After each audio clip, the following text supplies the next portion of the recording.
exatamente naquele dia. Como que eu faço isso, Carla? Conversando, né? E quando eu falo dessa parte, pessoal, não é apenas para idosos que apresentam diagnóstico de demências, mas para idosos em geral.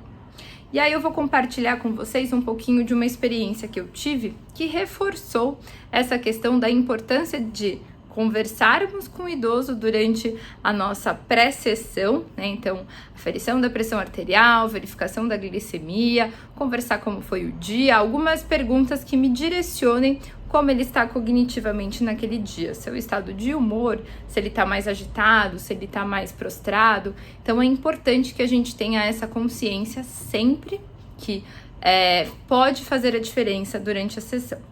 Por que eu falo isso, né? E como eu reforcei, não apenas para idosos demenciados, mas também para idosos saudáveis. Tinha uma senhora que eu atendia na época que eu estava no ambulatório de geriatria lá do Einstein, que era uma senhora lúcida, ela não tinha nenhum diagnóstico de demência, ela sempre foi uma senhora muito pontual nas suas sessões. Então, eu atendi ela no período da tarde, sempre me lembro disso. Ela morava na ILPI da instituição, então ILPI é Instituição de Longa Permanência para Idosos, então ela era uma residente de lá, então não tinha dificuldade em locomoção, né? Era só descer de elevador alguns andares que ela chegava no setor onde eu atendia. Então, ela era uma pessoa super pontual, não faltava, né? E toda vez que ela precisava faltar por qualquer problema, ela me ligava para avisar, sinalizar que ela não ia comparecer na sessão. Teve um dia, né? O horário dela era às 14 horas, deu 14 horas, ela não chegava, 14h10 ela não chegava. Ela foi aparecer no setor por volta das 14h40 e ela estava com um diálogo bem confuso, né, no sentido de falando coisas um pouco sem sentido, que tinham pessoas seguindo ela, que não era para eu contar para outros profissionais que ela tinha atrasado na sessão, que ela estava muito preocupada porque ela poderia ser prejudicada por isso, né? Então ela estava com uma conversa bem desconexa, né? Então ela não estava tendo aí não parecia ser ela naquela situação. Então, deixei ela um pouquinho sentada, fui verificar a pressão, questão da glicemia, e aí fui conversando com ela para entender um pouquinho o que poderia estar acontecendo. E ela persistia nesse diálogo, né, falando que ela tinha se atrasado, né, e que não era para eu contar, mas ela tinha se atrasado por diversos motivos importantes, mas ela não conseguia elaborar uma linha de raciocínio lógica. E isso me deixou bem surpresa, porque era uma pessoa super consciente, ela tinha, né, apesar de ter várias debilidades físicas, né, parte cognitiva dela sempre foi muito preservada, né, e aquela conversa falou, gente, como que ela pode ter mudado da água para o vinho de um dia para o outro? Eu tinha atendido ela 2 dias atrás, né, e ela estava super bem. Um diagnóstico de demência não vem de uma hora para outra, né, a gente repara dia após dia alguns sinais que está acontecendo. Eu falei, demência não pode ser porque ela não apresentava nenhuma mudança, né? Então, o que será que aconteceu para ter essa mudança comportamental? E toda vez que a gente percebe a alteração cognitiva, pode ser indicativo de que algo fisiológico não está indo tão bem quanto parecia. Não sei se vocês já ouviram falar de uma condição chamada delirium. E na hora me veio à cabeça que poderia ser um quadro de delírio. Por que eu pensei que poderia ser delírio? Porque o delírio é caracterizado por um estado confusional agudo, né? Então, ele acontece naquele momento.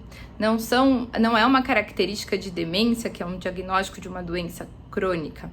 É um estado de confusão mental agudo que pode estar relacionado a outros problemas fisiológicos, inclusive infecções, vírus, bactérias, algo que tenha desestabilizado o sistema do indivíduo, que pode gerar aí um ambiente tóxico para o cérebro e gerar esse estado confusional agudo.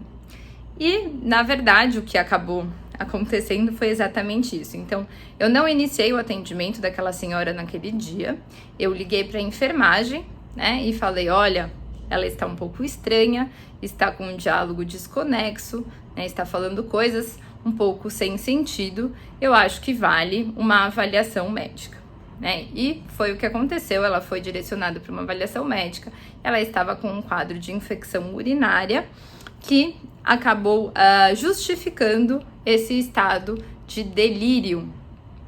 Por isso que é importante, se eu colocasse essa senhora naquele dia para realizar um exercício e dependendo da intensidade, eu poderia piorar o quadro infeccioso, deprimir ainda mais o sistema imunológico dessa senhora e piorar a condição clínica dela. Então, às vezes, né, e muitos idosos, eu vou dar até o exemplo dessa senhora que tem incontinência urinária, que acaba tendo um pouquinho de incontinência, pode desenvolver mais infecção urinária e eles não sentem tantos sintomas.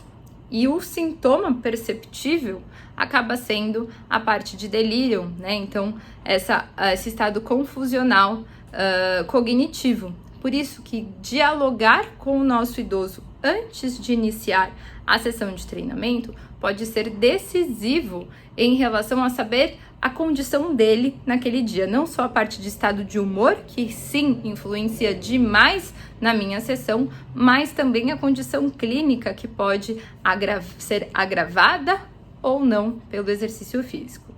Carla, mas eu não vou ter um suporte no meu atendimento particular de uma equipe de enfermagem, né? E isso realmente acontece e nos meus atendimentos particulares eu também não tenho esse suporte. Mas se isso tivesse acontecido em um atendimento particular meu, eu não iria realizar a sessão de treinamento, iria conversar ou com os filhos, ou com os familiares, ou com o cuidador responsável daquele idoso e sinalizar que algo estava diferente, que seria importante uma investigação, até porque não queria colocar o idoso em risco. Aí podem falar, ai Carla, mas você vai deixar de atender, né? E como que fica? E se não for nada? Se não for nada, graças a Deus não foi nada, né? Mas quando a gente fala em população de risco, é melhor nós pecarmos pelo excesso de cuidado do que pela falta de cuidado. Então, se você quer trabalhar com segurança, é importante que alguns cuidados sejam sempre realizados antes de iniciar uma sessão de exercício físico.